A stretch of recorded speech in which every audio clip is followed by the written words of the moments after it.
ಇವತ್ತು ಬೆಳಿಗ್ಗೆ ಬೆಂಗಳೂರಿನ ಸಂಘದ ಕಾರ್ಯಾಲಯ ಕೇಶವ ಕೃಪಾದ ಮುಂದೆ ಕಾಂಗ್ರೆಸ್ಸಿನ ಕಿಡಿಗೇಡಿಗಳು ಯಾವುದೇ ಪೂರ್ವಾನುಮತಿಯನ್ನು ತೆಗೆದುಕೊಳ್ಳದೆ ದುಂಡಾವರ್ತನೆಯನ್ನು ಮಾಡಿರೋದನ್ನು ಖಂಡಿಸಿ ಇವತ್ತು ಕಮಿಷನ್ ಅವರನ್ನು ನಾವು ಭೇಟಿ ಮಾಡಿದ್ದೇವೆ. ನಿರ್ಭೀತ, ನಿಷ್ಪಕ್ಷಪಾತ, ವಿಶ್ವಾಸಾರ್ಹ ಸುದ್ದಿಗಳಿಗೆ ಮತ್ತೊಂದು ಹೆಸರಾಗಿರೋ ನ್ಯೂಸ್ 18 ಕನ್ನಡ ಈಗ ಆಪ್ನಲ್ಲೂ ಲಭ್ಯ ಇದೆ. ದಯವಿಟ್ಟು ಇಲ್ಲಿರೋ QR ಕೋಡ್ ಅನ್ನು ಸ್ಕ್ಯಾನ್ ಮಾಡಿಕೊಂಡು ಆಪ್ ಡೌನ್ಲೋಡ್ ಮಾಡೋದಕ್ಕೆ ಮರಿಬೇಡಿ. ನಿಮ್ಮ ಬೆಂಬಲ ಹೀಗೆ ಸದಾ ನಮ್ಮೊಂದಿಗಿರಲಿ. ಧನ್ಯವಾದ. ಸಂಘದ ಶತಮಾನೋತ್ಸವದ ಸಂದರ್ಭದಲ್ಲಿ ದೇಶಾದ್ಯಂತ ನೂರಾರು ಕಾರ್ಯಕ್ರಮಗಳನ್ನು ಈ 3-4 ತಿಂಗಳ ಅವಧಿಯಲ್ಲಿ ನಾವು ಮಾಡ್ತಾ ಇದ್ದೀವಿ.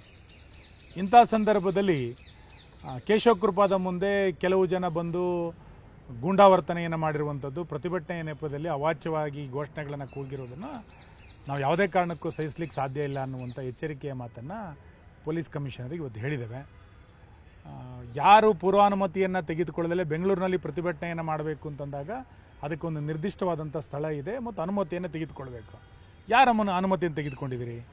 ಅನುಮತಿ ತೆಗೆದುಕೊಳ್ಳದಲ್ಲೇ ಪ್ರತಿಭಟನೆಯನ್ನು ಮಾಡಿದ್ದೀರಿ ಅಂದರೆ ತಕ್ಷಣ ಅವ್ರ ಮೇಲೆ FIR ಅನ್ನು ಮಾಡಿ ಮತ್ತು ಇದಕ್ಕೆ ಪ್ರತಿಭಟನೆಗೆ ಅವಕಾಶ ಕೊಟ್ಟಂಥ ಸ್ಥಳೀಯ ಅಧಿಕಾರಿಗಳನ್ನು ತಕ್ಷಣ ಸಸ್ಪೆಂಡ್ ಮಾಡಿ. ಇಲ್ಲ ಅಂತಾದರೆ ನಾಳೆ ನಾಡಿದ್ರಲ್ಲಿ ನಾವು 33 ಜನ ಸಚಿವರ ಮನೆಯ ಮುಂದೆ ಪ್ರತಿಭಟನೆಯನ್ನು ಮಾಡ್ತೇವೆ. ಅದಾದ ನಂತರ ಆಗುವಂಥ ಅನಾಹುತಗಳಿಗೆ ಸರ್ಕಾರವೇ ಹೊಣೆ.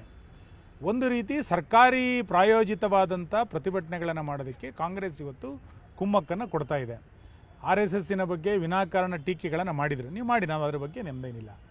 ಆದರೆ ಇವತ್ತು ಕಚೇರಿಯ ಮುಂದಿನ ತನಕ ನೀವು ಬರ್ತೀರಿ, RSS ಕಚೇರಿ ಕೊಟ್ಟಂಥ ಭದ್ರತೆಯನ್ನು ಏಕಾಏಕಿ ಕಡಿಮೆ ಮಾಡಿದ್ದೀರಿ, ವಿರೋಧ ಪಕ್ಷದ ನಾಯಕರ ಮನೆಗೆ ಕೊಟ್ಟಂಥ ಭದ್ರತೆಯನ್ನು ಕಡಿಮೆ ಮಾಡಿದ್ದೀರಿ ಅಂತಂದರೆ ಸರ್ಕಾರ ಎಲ್ಲೋ ಒಂದು ಕಡೆಗೆ ಸರ್ಕಾರಿ ಪ್ರಾಯೋಜಿತವಾದಂಥ ಗಲಭೆಯನ್ನು ಮಾಡುವಂಥ ಒಂದು ಹುನ್ನಾರವನ್ನು ಸರ್ಕಾರ ಮಾಡ್ತಾ ಇದೆಯೇನೋ ಅಂತೇಳಿ ಅನಿಸ್ಲಿಕ್ಕೆ ಅನುಮಾನಗಳು ಪ್ರಾರಂಭ ಆಗಿದೆ.